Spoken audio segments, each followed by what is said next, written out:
ನೀರಿನ ಮಹತ್ವ ಏನು, ಫ್ಯಾಟ್ ಲಾಸ್ ಅಲ್ಲಿ ನೀರು ಎಷ್ಟು ಪ್ರಾಮುಖ್ಯತೆಯನ್ನ ಪಡೆದಿದೆ, ಮತ್ತೆ ಯಾವಾಗ ನೀರನ್ನ ಸರಿಯಾಗಿ ಬಳಕೆ ಹೇಗ್ ಮಾಡೋದು ಫ್ಯಾಟ್ ಲಾಸ್ ಅಲ್ಲಿ ಅಂತ. ಯಾಕಂದ್ರೆ ಮೋಸ್ಟ್ ಆಫ್ ದ ಟೈಮ್ ನಮ್ಮೆಲ್ಲರಿಗೂ ಗೊತ್ತು, ಈಗಂತೂ ನೀರಿನ ಬಗ್ಗೆ ಎಲ್ಲರೂ ಹೇಳಿ ಹೇಳಿ ಹೇಳಿ ನೀರನ್ನ ಕುಡಿಬೇಕು, ನೀರು ಒಳ್ಳೇದು ಅಂತ ನಮ್ಮೆಲ್ಲರಿಗೂ ಗೊತ್ತು. ಆದ್ರೆ ನೀರನ್ನ ಹೇಗ್ ಕುಡಿಬೇಕು, ಯಾವ ರೀತಿಯಲ್ಲಿ ಈ ನೀರನ್ನ ನಮ್ಮ ದೇಹದ ತೂಕವನ್ನ ಕಡಿಮೆ ಮಾಡ್ಕೊಳ್ಳಿಕ್ಕೆ, ಫ್ಯಾಟ್ ಲಾಸ್ ಮಾಡ್ಲಿಕ್ಕೆ ಉಪಯೋಗಿಸ್ಬೇಕು ಅನ್ನೋದನ್ನ ಇವತ್ತು ನಾವು ಕಲ್ತ್ಕೊಳ್ಳೋಣ. ಯಾಕಂತಂದ್ರೆ ನಮ್ಮ ದೇಹದ ಎಲ್ಲ ಚಯಾಪಚಯ ಕ್ರಿಯೆಗಳಿಗೆ ನೀರು ಅತ್ಯಂತ ಪ್ರಮುಖವಾದಂತಹ ಒಂದು ಅಂಶ. ನಿಮ್ಮೆಲ್ಲರಿಗೆ ತಿಳಿದಂತೆ ಜಲಮಹಾಭೂತ ನಮ್ಮ ದೇಹದಲ್ಲಿ 70%ಕ್ಕೂ ಜಾಸ್ತಿ ಇದೆ. ಅಷ್ಟೇ ಅಲ್ಲದೆ ದೇಹದ ಅಂಗಾಂಗಗಳಲ್ಲಿ ಕೂಡ, ದೇಹದ ಪ್ರತಿಯೊಂದು ಕಣಕಣದಲ್ಲಿ ಕೂಡ 75%ಕ್ಕೂ ಜಾಸ್ತಿ ನೀರು ಇರುವಂಥದ್ದು. ಹೀಗೆ ನನ್ನ ದೇಹದಲ್ಲಿ ಈಗ ನಾನು ಫ್ಯಾಟ್ ಲಾಸ್ ಅನ್ನ ಟ್ರಿಗರ್ ಮಾಡಬೇಕು ಅಂದಾಗ, ಅಲ್ಲಿ ಆ ಡಿಟಾಕ್ಸಿಫಿಕೇಶನ್ ಆಗ್ಬೇಕು ಅಂತಂದಾಗ ನೀರು ಅತ್ಯಂತ ಮುಖ್ಯವಾದದ್ದು. ಹಾಗೆ ಅಂತ ತುಂಬಾ ಜನ ಬೆಳಿಗ್ಗೆ ಎದ್ದ ತಕ್ಷಣ ಲೀಟರ್ ಗಟ್ಟಲೆ ನೀರನ್ನ ಕುಡಿತಾರೆ. ಆದ್ರೆ ನಿಮ್ಮಲ್ಲಿ ಈಗಾಗಲೇ ಅಗ್ನಿದೃಷ್ಟಿ ಇದ್ದಲ್ಲಿ, ನಿಮ್ಮಲ್ಲಿ ಈಗಾಗಲೇ ಮಂದಾಗ್ನಿ ಇದ್ದಾಗ, ನಿಮ್ಮ ಜೀರ್ಣಕ್ರಿಯೆಯಲ್ಲಿ ಈಗಾಗಲೇ ಸಮಸ್ಯೆ ಇದೆ ಅನ್ನುವರು ಬೆಳಿಗ್ಗೆ ಎದ್ದು ಲೀಟರ್ ಗಟ್ಟಲೆ ನೀರನ್ನ ಕುಡಿದ್ರೆ ಖಂಡಿತವಾಗಿ ಅದು ನಿಮ್ಮ ಅಗ್ನಿಯನ್ನ ಇನ್ನಷ್ಟು ಹಾಳು ಮಾಡುತ್ತೆ, ನಿಮ್ಮ ಫ್ಯಾಟ್ ಮೆಟಬಾಲಿಸಮ್ ಅನ್ನ ಇನ್ನಷ್ಟು ವೀಕ್ ಮಾಡ್ತಾ ಹೋಗತ್ತೆ. ಹಾಗಾಗಿ ನೀವು ಫಸ್ಟ್ ಆಫ್ ಆಲ್ ಏನ್ ಮಾಡ್ಬೇಕು, ಬೆಳಿಗ್ಗೆ ಎದ್ದ ತಕ್ಷಣ 1 ಲೀಟರ್, 1 ಚಂಬು ಪೂರ್ತಿ ನೀರನ್ನ ಕುಡಿಯೋರು ದಯವಿಟ್ಟು ಆ ಪ್ರಮಾಣವನ್ನ ಕಡಿಮೆ ಮಾಡ್ತಾ ಬನ್ನಿ. ಅಷ್ಟೆಲ್ಲ ಕುಡಿಬಾರ್ದು. ಎರಡನೇದಾಗಿ, ನೀವು ಕುಡಿಯುವಂತ, ಈಗ ಬೆಳಿಗ್ಗೆ ಎದ್ದ ತಕ್ಷಣ ನೀರು ಕುಡಿಯೋ ರೂಢಿ ಈಗಾಗ್ಲೇ ನೀವು ಮಾಡ್ಕೊಂಡಿದ್ದೀರಾ ಅಂತಂದ್ರೆ ನಿಮ್ಮ ಬಾಯಾರಿಕೆಯನ್ನ ಗಮನಿಸಿ ಕುಡಿಯಿರಿ. ಎಷ್ಟು ಬಾಯಾರಿಕೆ ಇದೆ, ನಿಮ್ಮ ದೇಹ ಎಷ್ಟು ಡಿಮ್ಯಾಂಡ್ ಮಾಡ್ತಾ ಇದೆ, ಅದಕ್ಕನುಸಾರ ಕುಡೀರಿ. ಒಟ್ರಾಶಿ ಒಳ್ಳೇದು ಅಂತ ಹೇಳಿ ಬೆಳಿಗ್ಗೆ ಎದ್ದು 1 ಲೀಟರ್ ಗಟ್ಟಲೆ ನೀರನ್ನ ಕುಡಿಬಾರ್ದು. ಅದು ಮೊದಲನೇ ರೂಲ್. ಎರಡನೇದೇನಂತಂದ್ರೆ, ಆಹಾರದ ಜೊತೆ ಕುಡಿಬೇಕಾ, ಆಹಾರದ ಮೊದಲು ಕುಡಿಬೇಕಾ, ಆಹಾರದ ನಂತರ ಕುಡಿಬೇಕಾ ಅಂತ. ಅಜೀರ್ಣೇ ಭೇಷಜಂ ವಾರಿ ಜೀರ್ಣೇ ವಾರಿಂ ಬಲಪ್ರದಂ ಭೋಜನೇ ಚ ಅಮೃತಂ ವಾರಿ ಭೋಜನಾಂತೆ ವಿಷಪ್ರದಂ ಅಂತ ಶ್ಲೋಕ ಇರುವಂಥದ್ದು. ಇದರ ಅರ್ಥ ಏನಂತಂದ್ರೆ, ಒಬ್ಬರಿಗೆ ಅಜೀರ್ಣ ರೋಗ ಇದ್ದಾಗ ಆಹಾರ ಸೇವನೆಯನ್ನ ಮಾಡದೆ ನೀರನ್ನೇ ಸ್ವಲ್ಪ ಗುಟುಕಾಗಿ ಕುಡಿತಾ ಹೋದ್ರೆ, ಆ ಬೆಚ್ಚಗಿನ ನೀರನ್ನ ಅವನು ಕುಡಿತಾ ಹೋದಂತೆ ಅಜೀರ್ಣ ಅನ್ನೋ ಕಾಯಿಲೆ ನಾಶ ಆಗತ್ತೆ. ಅಜೀರ್ಣೇ ಭೇಷಜಂ ವಾರಿ, ಅಜೀರ್ಣ ಅನ್ನೋ ರೋಗದಲ್ಲಿ ನೀರೇ ಒಂದು ಔಷಧಿ. ಜೀರ್ಣೇ ವಾರಿಂ ಬಲಪ್ರದಂ, ಯಾರಲ್ಲಿ ತುಂಬಾ ಸುಸ್ತಾಗ್ತಿದೆ, ಆಯಾಸ ಆಗ್ತಿದೆ, ಯಾಕೋ ಎನರ್ಜಿ ತುಂಬಾ ಲೋ ಫೀಲ್ ಆಗ್ತಿದೆ ಅನ್ನೋರಲ್ಲಿ, ಅಲ್ಲಿ ಆಹಾರದ ಜೀರ್ಣದ ನಂತರ ನೀರನ್ನ ಕುಡಿದ್ರೆ ಅದು ನಿಮಗೆ ಬಲವನ್ನ ವೃದ್ಧಿಸುತ್ತೆ. ನಿಮಗೆ ಸ್ಟೆಮಿನಾ ಹೆಚ್ಚಾಗಬೇಕು, ಎನರ್ಜಿ ಲೆವೆಲ್ ಜಾಸ್ತಿ ಇರಬೇಕು, ನೀವು ಆಕ್ಟಿವ್ ಆಗಿ ಎನರ್ಜೆಟಿಕ್ ಆಗಿ ಇರಬೇಕು ಅಂತಂದ್ರೆ ಆಹಾರದ ಪಚನ ಕ್ರಿಯೆಯ ನಂತರ, ಅಂದ್ರೆ ಸರಿಸುಮಾರು ಒಂದು ಲಘು ಆಹಾರವನ್ನು ನಾವು ಕನ್ಸಿಡರ್ ಮಾಡಿದಾಗ 2 ರಿಂದ 3 ಗಂಟೆ ಬೇಕು ನಮ್ಮ ದೇಹದಲ್ಲಿ ಅದು ಜೀರ್ಣಕ್ರಿಯೆ ಆಗ್ಲಿಕ್ಕೆ. ಸೊ ಆ ಪಚನ ಕ್ರಿಯೆಯ ನಂತರದಲ್ಲಿ, ಅಂದ್ರೆ ಆಹಾರ ಸೇವನೆಯ ಸಾಧಾರಣ 2-2.5 ಗಂಟೆಯ ನಂತರ ನೀರನ್ನ ಕುಡಿದ್ರೆ ನಿಮ್ಮ ದೇಹದ ಶಕ್ತಿ, ಬಲ ವೃದ್ಧಿಯಾಗತ್ತೆ. ಈಗ ನಾನು 9 ಗಂಟೆಗೆ ತಿಂಡಿ ತಿಂದ್ರೆ 11-11:30 ಹೊತ್ತಿಗೆ ನಮಗೆ ನೈಸರ್ಗಿಕವಾಗಿ ಬಾಯಾರಿಕೆ ಆಗತ್ತೆ. ನೀವು ಕರೆಕ್ಟ್ ಆಗಿ ಗಮನಿಸಿದ್ರೆ, ನಿಮ್ಮ ದೇಹದ ಜೊತೆ ನೀವು ಕನೆಕ್ಟೆಡ್ ಇದ್ರೆ, ನೀವು ತೆಗೆದುಕೊಳ್ಳುವಂತಹ ಆಹಾರ, ಬಾಯಾರಿಕೆ, ಹಸಿವು ಇದನ್ನೆಲ್ಲ ಸೂಕ್ಷ್ಮವಾಗಿ ನೀವು ಒಬ್ಸರ್ವ್ ಮಾಡ್ತಾ ಇದ್ರೆ ಏನಾಗತ್ತೆ, ಆಹಾರದ 1-2.5 ಗಂಟೆ ನಂತರ ನಿಮಗೆ ಬಾಯಾರಿಕೆ ಆಗತ್ತೆ, ಸಹಜವಾಗಿ ಆಗತ್ತೆ. ಆಗ ನೀವು ನೀರನ್ನ ಕುಡಿಯೋದ್ರಿಂದ ನಿಮ್ಮ ದೇಹದ ಆರೋಗ್ಯ ಕಾಪಾಡೋಕೆ, ಶಕ್ತಿಯನ್ನ ಮೇಂಟೈನ್ ಮಾಡ್ಕೊಳ್ಳೋಕೆ, ಬಲವೃದ್ಧಿಗೆ ಇದು ಸಹಾಯ ಮಾಡುತ್ತೆ. ಹಾಗೆ ಭೋಜನೇಚ ಅಮೃತಂ ವಾರಿ, ಅಂದರೆ ಭೋಜನದ ಜೊತೆಯಲ್ಲಿ ಆಹಾರ ಸೇವನೆಯನ್ನ ಮಾಡೋದ್ರಿಂದ, ಆಹಾರದ ಜೊತೆಯಲ್ಲಿ ಸ್ವಲ್ಪ, ಇದು ಏನು ಆಹಾರದ ಜೊತೆ ಅಂತಂದ್ರೆ ಲೀಟರ್ ಗಟ್ಲೆ ನೀರಲ್ಲ, ಆಹಾರದ ಬದಲು ನೀರನ್ನೇ ಲೀಟರ್ ಗಟ್ಲೆ ಕುಡಿತಾ ಊಟ ಮಾಡೋದಂತಲ್ಲ. ಊಟದ ಜೊತೆಯಲ್ಲಿ ಸ್ವಲ್ಪ ಪ್ರಮಾಣದಲ್ಲಿ ನೀರನ್ನ ತಗೊಳ್ತಾ ಬಂದ್ರೆ ಆಗೇನಾಗತ್ತೆ, ಅದು ಅಮೃತಕ್ಕೆ ಸಮಾನ. ಭೋಜನಾಂತೆ ವಿಷಪ್ರದಂ. ಊಟ ಆದ ತಕ್ಷಣ ಒಂದು ಗ್ಲಾಸ್ ಫುಲ್ ಘಟ ಘಟ ಘಟ ಅಂತ ನೀರನ್ನ ಕುಡಿದ್ರೆ ಅದು ವಿಷಕ್ಕೆ ಸಮಾನ. ಊಟ ಆದ ತಕ್ಷಣ ನೀರನ್ನ ಕುಡಿಯುವಂಥದ್ದು. ಸೊ ನಿಮ್ಮ ಆಹಾರದ ಜೊತೆಯಲ್ಲಿ ಸ್ವಲ್ಪ ಪ್ರಮಾಣದಲ್ಲಿ ನೀರನ್ನ ಕುಡಿತಾ ಇದ್ರೆ ಅಮೃತಕ್ಕೆ ಸಮಾನ. ಇನ್ನು ಫ್ಯಾಟ್ ಲಾಸ್ ಅಂತ ಬಂದಾಗ ಯಾವತ್ತೂ ಕೂಡ ಆಹಾರದ ಶುರುವಿನಲ್ಲಿ ನೀರನ್ನ ಅಥವಾ ದ್ರವ ಆಹಾರವನ್ನು ನಾವು ತಗೊಂಡಾಗ ಅದು ಕೂಡ ನಮ್ಮ ಫ್ಯಾಟ್ ಲಾಸ್ ಮೆಕ್ಯಾನಿಸಮ್ಗೆ ಹೇಗೆ ಹೆಲ್ಪ್ ಆಗತ್ತೆ ಅಂತಂದ್ರೆ, ಒಂದು, ಬೇಗ ಹೊಟ್ಟೆ ತುಂಬಿದಂತಹ ಅನುಭವವನ್ನ ಕೊಡುತ್ತೆ. ಎರಡನೇದು, ನಿಮ್ಮ ದೇಹದ ಡಿಟಾಕ್ಸಿಫಿಕೇಶನ್ ಪ್ರೊಸೆಸ್ಗೆ ಇದು ಸಹಾಯವನ್ನ ಮಾಡುತ್ತೆ. ಹಾಗಾಗಿ ವೇಟ್ ಲಾಸ್ ಅಥವಾ ಫ್ಯಾಟ್ ಲಾಸ್ ಅನ್ನ ಗಮನದಲ್ಲಿ ಇಟ್ಕೊಂಡು ನಾವು ಮಾಡುವಾಗ ಏನ್ ಮಾಡ್ಬೋದು, ಆಹಾರದ ಶುರುವಿನಲ್ಲಿ ಸೂಪ್ ಅನ್ನೋ ಲಿಕ್ವಿಡ್ ಐಟಮ್ ಅನ್ನೋ ಈ ಥರದ್ದನ್ನ ನಾವು ತೆಗೆದುಕೊಂಡು ಆಹಾರ ತಗೊಂಡಾಗ ನಮ್ಮ ದೇಹದಲ್ಲಿ ಫ್ಯಾಟ್ ಲಾಸ್ ಅನ್ನುವಂಥದ್ದು ಇನ್ನಷ್ಟು ವೇಗವಾಗಿ ಅದು ಆಗುವಂಥ ಸಾಧ್ಯತೆ ಇರುತ್ತೆ. ಅಂಡ್ ಇನ್ನೊಂದಾಗಿ, ಈ ಆಹಾರ ಸೇವನೆ ಜೊತೆಯಲ್ಲಂತೂ ಆಯ್ತಲ್ಲ, ಅದರ ಹೊರತಾಗಿ ಕೂಡ ಇಡೀ ದಿನಚರಿಯಲ್ಲಿ ಓಡಾಡ್ತಾ ಇರ್ಬೇಕು, ಆಕ್ಟಿವ್ ಆಗಿರ್ಬೇಕಂತಾಗ ಅಲ್ಲಿ ಖನಿಜ ಲವಣಾಂಶಗಳನ್ನು ನಾವು ಕರ್ಕೊಳ್ತಾ ಇರ್ತೀವಿ. ಹಾಗಾಗಿ ಬರೀ ನೀರಷ್ಟೇ ಅಲ್ಲದೆ ಬೇರೆ ಬೇರೆ ಆಹಾರದಲ್ಲಿ ದ್ರವ ಸ್ವರೂಪದ ಪದಾರ್ಥವನ್ನು ತಗೊಳ್ಳೋದು ಈಕ್ವಲಿ ಇಂಪಾರ್ಟೆಂಟ್. ಬರೀ ನೀರನ್ನಷ್ಟೇ ಜಾಸ್ತಿ ಕುಡಿತಾ ಹೋದ್ರೆ, ದಿವಸಕ್ಕೆ 4 ಲೀಟರ್ 5 ಲೀಟರ್ 6 ಲೀಟರ್ ಅಂತೆಲ್ಲ ಕುಡಿತಾ ಹೋದ್ರೆ ಫ್ಯಾಟ್ ಲಾಸ್ ಆಗೋದಿಲ್ಲ, ಬದಲಾಗಿ ಇಲೆಕ್ಟ್ರೋಲೈಟ್ ಇಂಬ್ಯಾಲೆನ್ಸ್ ಆಗತ್ತೆ. ಸೊ ನಿಮ್ಮ ದೇಹದ ಚಟುವಟಿಕೆಗೆ ಅನುಸಾರವಾಗಿ ಪ್ರತಿನಿತ್ಯ 2 ಲೀಟರ್ 2.5 ಲೀಟರ್ 3 ಲೀಟರ್ 3.5 ಅಥವಾ 4 ಲೀಟರ್ ಅನ್ನುವಂಥದ್ದು ನಿಮ್ಮ ದೇಹದ ಅಗತ್ಯಕ್ಕೆ ಅನುಗುಣವಾಗಿ, ನಿಮ್ಮ ಬಾಯಾರಿಕೆಗೆ ಅನುಗುಣವಾಗಿ ನೀವು ನಿರ್ಧಾರ ಮಾಡಬೇಕು. ಒಂದು.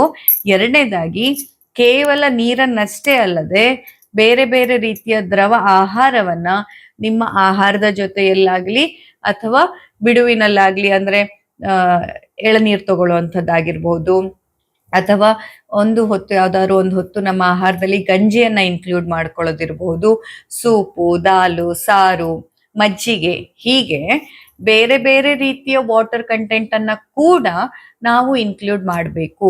ಅವಾಗ ಏನಾಗತ್ತೆ, ಈ ಆಹಾರ ಪದಾರ್ಥಗಳಲ್ಲಿ ದ್ರವಸ್ವರೂಪಿ ಆಹಾರ ಪದಾರ್ಥಗಳನ್ನ ತಗೊಂಡಾಗ ಅದರಲ್ಲಿರುವಂತಹ ಉಪ್ಪು, ಹುಳಿ, ಖಾರ, ಹೀಗೆ ಬೇರೆ ಪದಾರ್ಥಗಳೇನಿರುತ್ತೆ, ಸೊ ಇದು ನಮ್ಮ ದೇಹದ ಖನಿಜ ಲವಣಾಂಶಗಳ ಕೊರತೆ ಆಗದೆ ಇರೋ ತರ ನೋಡ್ಕೊಳ್ಳುತ್ತೆ. ಹೀಗೆ ಖನಿಜ ಲವಣಾಂಶಗಳ ಕೊರತೆ ಆಗ್ಬಾರ್ದು, ಇಲೆಕ್ಟ್ರೋಲೈಟ್ ಇಂಬ್ಯಾಲೆನ್ಸ್ ಆಗ್ಬಾರ್ದು ಅಂದಾಗ ಬರೀ ನೀರನ್ನೇ 5, 6, 7 ಲೀಟರ್ ಕುಡಿಯೋದು ಬಿಡ್ಬೇಕು. ನೀರನ್ನ ಜೊತೆಯಲ್ಲಿ ದ್ರವ ಆಹಾರವನ್ನ ನಮ್ಮ ದಿನಚರಿಯಲ್ಲಿ ನಾವು ಇನ್ಕ್ಲೂಡ್ ಮಾಡ್ಕೊಂಡಾಗ ಫ್ಯಾಟ್ ಲಾಸ್ ಅನ್ನೋದು ಸೇಫ್ ಆಗಿ ಸುಲಭವಾಗಿ ಆಗತ್ತೆ. ಸೊ ಇದಿಷ್ಟನ್ನ ನಾವು ಅರ್ಥ ಮಾಡ್ಕೊಂಡ್ಮೇಲೆ ಇನ್ನೊಂದೇನಂತಂದ್ರೆ, ಡೈಜೆಷನ್ ಏಡ್ ಮಾಡೋದು, ಅಂದ್ರೆ ಡೈಜೆಷನ್ ಅನ್ನ, ಜೀರ್ಣಕ್ರಿಯೆಯನ್ನ ಸುಲಲಿತಗೊಳಿಸ್ಲಿಕ್ಕೆ ಕೂಡ ನಮ್ಗೆ ನೀರಿನ ಅಗತ್ಯ ಇರುತ್ತೆ. ಅಷ್ಟೇ ಅಲ್ಲದೆ ಪ್ರತಿಯೊಂದು ಜೀವಕೋಶದಲ್ಲಿರುವಂತಹ ಟಾಕ್ಸಿನ್ಸ್ ಅನ್ನ ರಿಮೂವ್ ಮಾಡೋದಕ್ಕೆ, ಆ ಟಾಕ್ಸಿನ್ಸ್ ಗಳನ್ನ ನಮ್ಮ ದೇಹದಿಂದ ಹೊರ ಹಾಕ್ಲಿಕ್ಕೆ ಕೂಡ ಸಫಿಶಿಯಂಟ್ ಅಮೌಂಟ್ ಅಲ್ಲಿ ನಮ್ಗೆ ನೀರು ಇರಬೇಕು. ಹೇಗೆ ಒಂದು ನೋಡಿ, ಬಟ್ಟೆ ತೊಳೆಯುವಾಗ ಆ ಬಟ್ಟೆಯಲ್ಲಿರುವ ಕೊಳೆ ಹೋಗ್ಬೇಕಂದ್ರೆ ಚೆನ್ನಾಗಿ ನಮ್ಗೆ ಜಾಸ್ತಿ ನೀರಿದ್ರೆ ಒಳ್ಳೆ ರೀತಿಯಲ್ಲಿ ಚಂದಕ್ಕೆ ಆ ಬಟ್ಟೆನ ತೊಳೆಯಕ್ಕಾಗುತ್ತೆ. ಒಂದು ಬಾತ್ರೂಮ್ ವಾಶ್ ಮಾಡ್ಬೇಕಂದಾಗ ಅಲ್ಲಿ ನೀವು ಎಷ್ಟು ನೀರ್ ಹಾಕಿ ಇದ್ ಮಾಡ್ತಿರೋ ಅಷ್ಟು ಚಂದ ಅದು ಸ್ವಚ್ಛವಾಗತ್ತೆ. ಹಾಗೆ ನಮ್ಮ ದೇಹದಲ್ಲಿ ಸ್ವಚ್ಛತೆಗಾಗಿ ಕೂಡ, ಒಳಗಡೆಯಿಂದ ಕ್ಲೀನಿಂಗಿಗೆ ಕೂಡ ಈ ಒಂದು ನೀರು ಅನ್ನುವಂಥದ್ದು ಬೇಕು. ಹಾಗೆ ನಾವು ಜಾಸ್ತಿ ಫೈಬರ್ ತಿನ್ಬೇಕನ್ನೋದೇನೋ ನಿನ್ನೆ ಕಲ್ತ್ವಿ, ಆದ್ರೆ ಆ ಫೈಬರ್ ತಿಂದಾಗ ಫೈಬರ್ ಅನ್ನೋದು ನೀರನ್ನ ಸೋಕ್ ಮಾಡ್ಕೊಂಡು ಸ್ವೆಲ್ಲಪ್ ಆಗತ್ತೆ. ಈ ನೀವೇನಾದ್ರೂ ಫೈಬರ್ ಎಲ್ಲ ತಿಂತಾ ಇದ್ದೀರಾ ಬಟ್ ನೀರನ್ನ ಕೊಡ್ತಾ ಇಲ್ಲ, ನಿಮ್ಮ ದೇಹಕ್ಕೆ ನೀರನ್ನ ಕೊರತೆ ಆಗ್ತಿದೆ ಅಂತಂದ್ರೆ, ನಂಗೆ ನೀರ್ ಕುಡಿಯೋದೇ ಬೇಜಾರು ಮೇಡಮ್, ನೀರೇ ಕುಡಿಯೋದಿಲ್ಲ ನಾನು ಅನ್ನೋರು ಬರೀ ಫೈಬರ್ ತಿಂತ ಹೋದಾಗ ಏನಾಗತ್ತೆ, ಆ ಫೈಬರ್ ಕೂಡ ನಿಮ್ಗೆ ಇಂಡೈಜೆಷನ್ ಆಗತ್ತೆ, IBS ತರ ಸಿಂಪ್ಟಮ್ಸ್ ಬರ್ಬೋದು. ತಿಂದಿದ್ದು ತಿಂದಂಗೆ ಹೋಗತ್ತೆ ವೆಜಿಟೇಬಲ್ಸ್ ಅಂತೆಲ್ಲ ಕೆಲವೊಮ್ಮೆ ಏನ್ ಅನ್ಕೋತೀರಾ. ಯಾಕೆ ಹಾಗೆ ಹೋಗ್ತಿರತ್ತೆ, ಆ ಆಹಾರದಲ್ಲಿರೋ ಫೈಬರ್ ಅನ್ನ ಬ್ರೇಕ್ ಡೌನ್ ಮಾಡುವಾಗ ಅಥವಾ ಆಹಾರ ನಮ್ಮ ಜೀರ್ಣಕ್ರಿಯೆಯಲ್ಲಿ ಮುಂದೆ ಸಾಕ್ತಾ ಇರುವಾಗ ಅದು ಕಂಪ್ಲೀಟ್ ಆಗಿ ನೀರನ್ನ ಒಬ್ಸರ್ವ್ ಮಾಡಿ ಸ್ವೆಲ್ ಆಗತ್ತೆ. ಆ ಸ್ವೆಲ್ ಆಗಕ್ಕೆ ನೀರ್ ಬೇಕಲ್ಲ, ನಿಮ್ ದೇಹದ ಚಟುವಟಿಕೆಗಳಿಗೆ ಕಡಿಮೆ ಬೀಳುವಷ್ಟು ನೀರನ್ನು ನೀವು ತಗೊಳ್ತಾ ಇದ್ರೆ ಆಗ ಈ ಫೈಬರ್ ಕಂಟೆಂಟ್ಗಳು ಕೂಡ ಅದನ್ನ ಸೋಕ್ ಅಬ್ಸಾರ್ಬ್ ಮಾಡಿಕೊಂಡು ಸ್ವೆಲ್ ಮಾಡಕ್ಕೆ ಆಗೋದಿಲ್ಲ. ಅದು ದಪ್ಪ ಆಗಿ ಉಬ್ಬಿ ನಿಮಗೆ ಸಂತೃಪ್ತಿಯನ್ನ ಕೊಡೋ ಕೆಲಸನೂ ಮಾಡಲ್ಲ.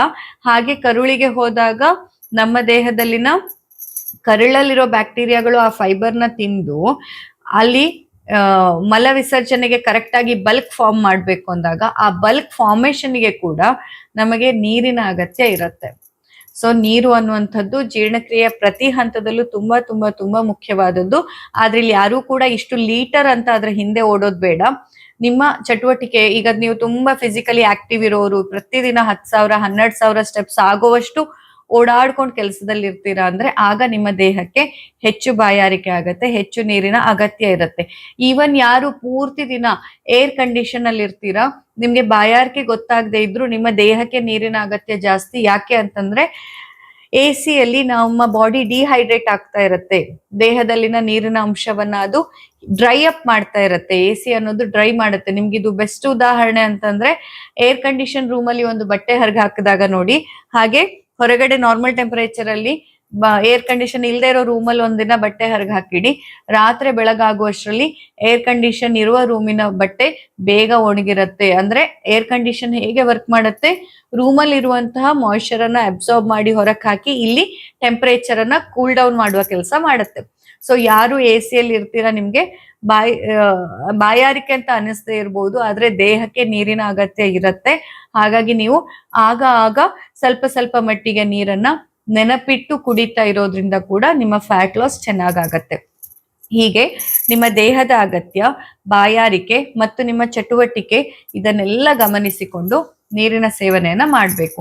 ಅದರಲ್ಲೂ ಬೆಚ್ಚಗಿನ ನೀರು, ಬಿಸಿ ನೀರನ್ನ ಕುಡಿಯುವಂಥದ್ದು ನಿಮ್ಮ ಜೀರ್ಣಕ್ರಿಯೆಗೆ ಇನ್ನಷ್ಟು ಬೆಟರ್ ಮಾಡುತ್ತೆ. ಆದ್ರೆ ಎಲ್ಲರೂ ಹಾಗೆ ಮಾಡ್ಬೇಕಂತಿಲ್ಲ.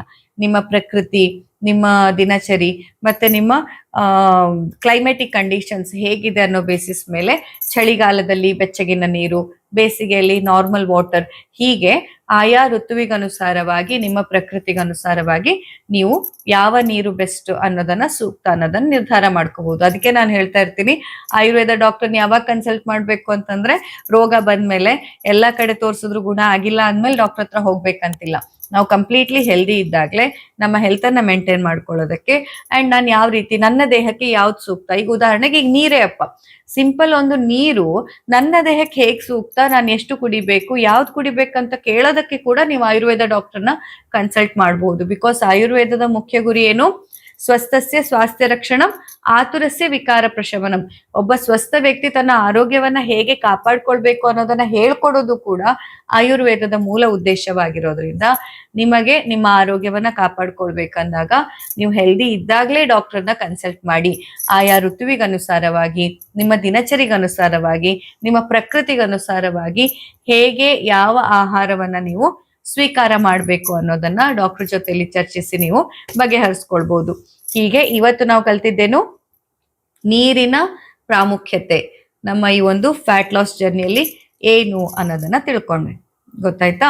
ಈ ರೀತಿಯಾಗಿ ನೀರನ್ನ ನೆಗ್ಲೆಕ್ಟ್ ಮಾಡ್ಲಿಕ್ಕೆ ಹೋಗ್ಬೇಡಿ. ನಿಮ್ಮ ದಿನಚರಿಯಲ್ಲಿ ಆದಷ್ಟು ನೆನಪಿಟ್ಟು ನೀರನ್ನ ಇನ್ಕ್ಲೂಡ್ ಮಾಡಿ ಅಂಡ್ ಒಬ್ಸರ್ವ್ ಮಾಡಿ. ನಿಮ್ಮ ದೇಹದ ಹಸಿವೆ ಇರ್ಬೋದು, ನಿಮ್ಮ ದೇಹದಲ್ಲಿರುವಂತಹ ಅಗತ್ಯ ಏನು ಅಂತ ನಿಮ್ ದೇಹ ಹೇಳತ್ತೆ. ನೀವು ಒಮ್ಮೊಮ್ಮೆ ಎಷ್ಟು ಬ್ಯುಸಿ ಆಗ್ಬಿಡ್ತೀರಾ ಅಂದ್ರೆ ದೇಹದ ಅಗತ್ಯ ಸಂಬಂಧವೇ ಇಲ್ಲ. ನಿಮ್ಗೆ ಯಾವಾಗ ಅಲಾರಾಮ್ ಆಗತ್ತೆ, ನಿಮ್ ಚಾರ್ಟ್ ಅಲ್ಲಿ ಏನಿದೆ ಅದ್ರ ಪ್ರಕಾರ ಮಾತ್ರ ತಿನ್ಬೇಕು ಅಂತ, ಕುಡಿಬೇಕು ಅಂತ ನೋಡ್ತೀರಾ. ಹಾಗೆ ಮಾಡ್ಬೇಡಿ. ದೇಹಕ್ಕೆ ಅದರದ್ದೇ ಆದ ಒಂದು ಬುದ್ಧಿವಂತಿಕೆ ಇದೆ. ಆ ದೇಹದ ಕೂಗನ್ನ ಕೇಳ್ತಾ ಇರಿ. ದೇಹಕ್ಕೆ ಯಾವ ಸಮಯದಲ್ಲಿ ಏನ್ ಬೇಕು ಅನ್ನೋದನ್ನ ಕೇಳಿ ಅದನ್ನ ಪಾಲನೆ ಮಾಡ್ತಾ ಬನ್ನಿ. ಆಗ ನಿಮ್ಗೆ ಹೆಲ್ಪ್ ಆಗಿರುತ್ತೆ. ಓಕೆನಾ? ಸರಿ, ಕೊನೆಯ 12 ನಿಮಿಷಗಳಿದೆ. ಏನಾದ್ರು ಪ್ರಶ್ನೆಗಳಿದ್ರೆ ಕೇಳ್ಬೋದು.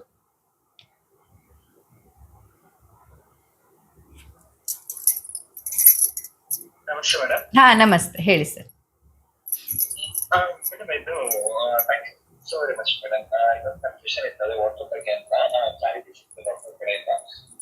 ಮತ್ತೆ ಇನ್ನೊಂದು ಕೇಳ್ಕೊಂಡಿದ್ದೇನೆ, ನಾವು ಹೆಚ್ಚು ದೇಹಕ್ಕೆ ಅಗತ್ಯವಾಗಿರತಕ್ಕಂಥದ್ದು ನೀರು ಜಾಸ್ತಿ ಕುಡಿದ್ರೆ ಅದು ಕಿಡ್ನೀಸ್ ಮೇಲೆ ಎಫೆಕ್ಟ್ ಆಗುತ್ತೆ ಅಂತ ಹೇಳ್ತಾರೆ. ಅದು ಸತ್ಯನಲ್ಲ? ಖಂಡಿತ. ಬರೀ ಕಿಡ್ನಿ ಅಷ್ಟೇ ಅಲ್ಲ, ಅತ್ಯಂಬುಪಾನ ಅನ್ನೋದು ಡಯಾಬಿಟಿಸ್ ರೋಗಕ್ಕೆ ಕೂಡ ಮೊದಲ ಕಾರಣ. ಆಯುರ್ವೇದ ಎಲ್ಲ ರೋಗಗಳಿಗೆ ಕಾರಣಗಳನ್ನ ಹೇಳ್ತಾ ಬರುವಾಗ ಡಯಾಬಿಟಿಸ್, ಮಧುಮೇಹ, ಪ್ರಮೇಹ ರೋಗಗಳು, ಪ್ರಮೇಹ ಹೇಗ್ ಬರುತ್ತೆ ಅಂತ ಆಯುರ್ವೇದದಲ್ಲಿ ನಿಧಾನಗಳನ್ನ ನಾವು ನೋಡ್ತಾ ಬಂದ್ರೆ, ಅಂದ್ರೆ ಕಾರಣಗಳನ್ನ ನೋಡ್ತಾ ಬಂದ್ರೆ, ಆ ಕಾರಣದ ಮೊದಲ ಶ್ಲೋಕವೇ ಅತ್ಯಂಬುಪಾನ. ಅಜೀರ್ಣ ರೋಗದಲ್ಲಿ ಮೊದಲ ಶ್ಲೋಕವೇ ಅತ್ಯಂಬುಪಾನ. ಹೀಗೆ ಎಷ್ಟೊಂದು ರೋಗಗಳು, ಮಂದಾಗ್ನಿಯನ್ನ ಉಂಟು ಮಾಡೋದ್ರಲ್ಲಿ ಮೊದಲ ಕಾರಣವೇ ಅತ್ಯಂಬುಪಾನ. ಅದಕ್ಕೆ ನಾನು ಒತ್ತು ಕೊಟ್ಟು ಹೇಳ್ತಾ ಇರೋದು, ನೀರು ಅಂದ ತಕ್ಷಣ ಒಟ್ರಾಶಿ ಸುರಿಯೋದು ಅಂತ ಅನ್ಕೋಬೇಡಿ. ನೀರು ಮುಖ್ಯ. ನೀರನ್ನೇ ಕೊಡದೇ ಇರೋದು ತಪ್ಪು, ನೀರನ್ನ ಅತಿಯಾಗಿ ಕೊಡೋದು ತಪ್ಪು. ಹಾಗಾಗಿ ಅತಿ ಅಂಬುಪಾನ ಅನ್ನುವಂಥದ್ದು ಬರೀ ನಿಮ್ಮ ದೇಹಕ್ಕೆ ಕಿಡ್ನಿ ಒಂದೇ ಅಲ್ಲ, ಎಷ್ಟೊಂದು ರೋಗಗಳನ್ನ ಕೊಡ್ಬಹುದು. ಎಲ್ಲಾ ರೋಗಗಳಿಗೂ ಮೂಲಭೂತ ಕಾರಣವಾದಂತಹ ಮಂದಾಗ್ನಿ, ಅದನ್ನು ಕೂಡ ಈ ಅತ್ಯಂಬುಪಾನ ಮಾಡುತ್ತೆ. ಅತಿ ಅಂಬುಪಾನ, ಅಂಬು ಅಂದ್ರೆ ನೀರು, ಅತ್ಯಂಬುಪಾನ ಅನ್ನುವಂಥದ್ದು ಡಯಾಬಿಟಿಸ್ ಬರೋದಕ್ಕೆ ಮೊದಲೇ ಕಾರಣವೇ ಅತ್ಯಂಬುಪಾನ. ಅತಿಯಾಗಿ ನೀರು ಕುಡಿಯೋದು, ಒಟ್ರಾಶಿ ನೀರು ಕುಡಿಯೋದು ಮಾಡೋದ್ರಿಂದ ಕೂಡ ನಮ್ಮಲ್ಲಿ ಮೆಟಬಾಲಿಕ್ ಡಿಸಾರ್ಡರ್ಸ್ಗಳು, ಡೈಜೆಸ್ಟಿವ್ ಫಂಕ್ಷನ್ ಅಲ್ಲಿ ಇಂಪ್ಯಾಕ್ಟ್ ಆಗುವಂಥದ್ದು, ಅಗ್ನಿ ಹಾಳಾಗುವಂಥದ್ದೆಲ್ಲ ಆಗತ್ತೆ. ಹಾಗಾಗಿ ಮತ್ತೆ ನಾನು ಮಧ್ಯಾಹ್ನ ಅದನ್ನೇ ಹೇಳಿರೋದು, ನೀರು ಅಂದ ತಕ್ಷಣ ಒಟ್ರಾಶಿ ಕುಡಿಯೋದು ಸರಿಯಲ್ಲ, ಅಥವಾ ಕುಡಿದೇನೆ ಇರೋದು ಸರಿಯಲ್ಲ. ನಿಮ್ಮ ದೇಹದ ಇಂಟೆಲಿಜೆನ್ಸ್, ದೇಹದ ಬುದ್ಧಿವಂತಿಕೆಯನ್ನ ಗಮನಿಸಿ, ದೇಹದ ಅಗತ್ಯಕ್ಕನುಸಾರವಾಗಿ, ನಿಮ್ಮ ಚಟುವಟಿಕೆಗೆ ಅನುಸಾರವಾಗಿ ನೀರನ್ನ ಕುಡಿಬೇಕು. ಮತ್ತೆ ಮೇಡಮ್, ಇದು ಫ್ಯಾಟಿ ಲಿವರ್ ಪ್ರೋಸೆಸ್ ಅಲ್ಲಿ ಬ್ಲಾಕ್ ಟೀ ಅಥವಾ ಬ್ಲಾಕ್ ಕಾಫಿ ಶುಗರ್ ಲೆಸ್ ತಗೊಂಡ್ರೆ ಇದಕ್ಕೆ ಅಡ್ವೈಸ್ ಗುಡ್ ಅಂತ ಹೇಳ್ತಾರೆ. ಅದು ಎಷ್ಟುವರೆಗೂ ಸರಿ ಇರುತ್ತೆ? ಇದ್ರ ಬಗ್ಗೆ ಬರೋ ಕ್ಲಾಸಲ್ಲಿ ಹೇಳ್ತೀನಿ, ನಂಗೆ ರಿಮೈಂಡ್ ಮಾಡಿ. ಬರುವಂತಹ ಕ್ಲಾಸಲ್ಲಿ ಈ ತರ ಬ್ಲಾಕ್ ಕಾಫಿ ಅಥವಾ ಇದ್ರ ಫ್ಯಾಟ್ ಲಾಸ್ ಅಲ್ಲಿ ಅಥವಾ ಫ್ಯಾಟಿ ಲಿವರ್ ಅಲ್ಲಿ ಹೆಂಗ್ ಹೆಲ್ಪ್ ಆಗುತ್ತೆ ಅನ್ನೋದನ್ನ ಕಲ್ಯಾಣ ಹೇಳ್ತೀನಿ ನಾನು. ನಮಸ್ತೆ, ಹೇಳಿ. ಬಾಯಾರಿಕೆ ಆದ್ರೆ ಖಂಡಿತ ಕುಡೀರಿ. ಮಧ್ಯರಾತ್ರಿ ಅಂತಲ್ಲ, ದಿನದ ಯಾವುದೇ ಸಮಯದಲ್ಲಿ ಬಾಯಾರಿಕೆ ಆಗ್ತಿದೆ ಅಂದ್ರೆ ನಿಮ್ಮ ದೇಹಕ್ಕೆ ಅದರ ಅಗತ್ಯ ಇದೆ. ಸೊ ನಿಮ್ಮ ದೇಹ ಯಾವಾಗ ಬಾಯಾರಿಕೆಯನ್ನ ಕೊಡುತ್ತೆ ಆಗ ಕುಡೀರಿ. ಗುಟ್ಟುಕ್ಕಾಗಿ ಕುಡಿದು ಮಲಗಿ ಅಷ್ಟೇ, ಏನು ತೊಂದರೆ ಇಲ್ಲ. ಖಂಡಿತ ನಿಮ್ಮ ದೇಹ ನೀರನ್ನ ಕೇಳ್ತಿದೆ ಅಂದ್ರೆ ಅದ್ ಯಾವಾಗ ಕೇಳಿದ್ರು ಕುಡಿಬಹುದು. ಮತ್ತೆ ಊಟ ಆಗಿದ ತಕ್ಷಣ ಮಜ್ಜಿಗೆ ಏನಾದ್ರು ಸೇರಿಸಬಹುದಾ ಮ್ಯಾಮ್? ಅಂದ್ರೆ ಇವಾಗ ಊಟ ಮಾಡಿದ ತಕ್ಷಣ ನೀವ್ ಹೇಳೋದೇ ಆಗಿ ಒಂದು 2.5 hours ನೀವು ನೀರ್ ಕುಡಿಬಾರ್ದು, ಸೇವಿಸಬಾರ್ದು ಅಂತ ಹೇಳಿದ್ರಿ. ಸೊ ನಾವು ಊಟ ಆಗಿದ ತಕ್ಷಣ ನಾವು ದವರೂಪದಲ್ಲಿ ಮಜ್ಜಿಗೆ ಸೇವಿಸ್ತೀವಲ್ಲ, ಅದು ಯಾರು? ಖಂಡಿತ ತಕ್ರ ಅಂತ, ಈಗ ಊಟದ ಭೋಜನ ಹಂತದಲ್ಲಿ ತಕ್ರವನ್ನ, ಮಜ್ಜಿಗೆಯನ್ನ ಕುಡಿಯೋದು ಅಮೃತಕ್ಕೆ ಸಮಾನ. ಊಟ ಆದ ತಕ್ಷಣ ಅದೇ ನೀರನ್ನು ಕುಡಿಬಾರ್ದು, ಮಜ್ಜಿಗೆ ಕುಡಿಬಹುದು.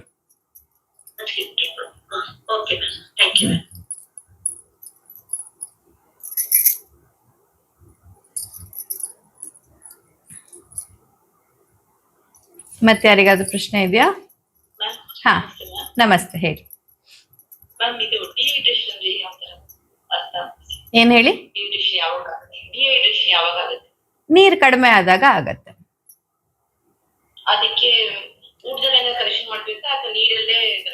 ಅದೇ ನೀರನ್ನ, ದ್ರವರೂಪಿ ಆಹಾರವನ್ನ ಜಾಸ್ತಿ ತಗೋಬೇಕು ನಮ್ ದೇಹದಲ್ಲಿ ಅಷ್ಟೇ, ಆಹಾರದಲ್ಲಿ ಅಷ್ಟೇ.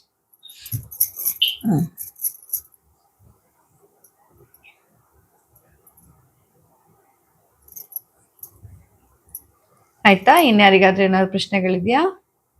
ಯಾಕಂದ್ರೆ ಇಲ್ಲಿ ನಮ್ ದೇಹದಲ್ಲಿ ವಾಟರ್ ರಿಟೆನ್ಷನ್ ಅನ್ನೋದು ಕೂಡ ವೇಟ್ ಅನ್ನ ಜಾಸ್ತಿ ತೋರ್ಸೋದಕ್ಕೆ ಒಂದು ಕಾರಣ ಆಗಿರುತ್ತೆ.